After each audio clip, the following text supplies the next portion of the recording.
নড়াইলে প্রায় ২ যুগ ধরে জোরপূর্বক পুলিশ কর্তৃক জমি ও ব্যবসা প্রতিষ্ঠান দখলের বিরুদ্ধে সংবাদ সম্মেলন অনুষ্ঠিত হয়েছে। রাসেল মোল্লার পাঠানো তথ্য ও চিত্র নিয়ে থাকছে বিস্তারিত। আমাদের যেখানে কোর্ট থেকে জারি হয়েছে আমাদের জমি বুঝাই দিবে, সেই জমি কেন পুলিশ ছাড়তেছে না? পুলিশের বিচার আমরা চাই। হ্যাঁ, পুলিশের বিচার চাই আমরা।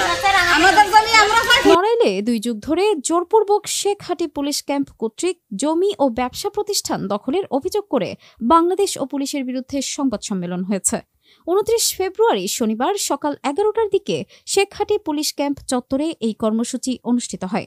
সংবাদ সম্মেলনে লিখিত বক্তব্য পাঠ করেন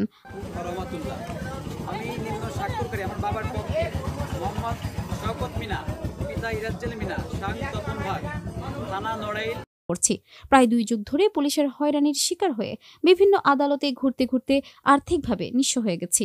সরকারি বিভিন্ন দফতরে ঘুরে ঘুরে কোনো প্রতিকার না পেয়ে আজ আপনাদের সামনে আমি হাজির হয়েছি।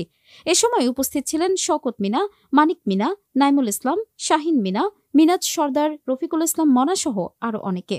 এ বিষয়ে শেখহাটি পুলিশ ক্যাম্প ইনচার্জ বলেন, এটা একটি সরকারি প্রতিষ্ঠান, এখানে মামলা করেছে, মামলার রায় হয়েছে, এখন কোর্টে বাংলাদেশ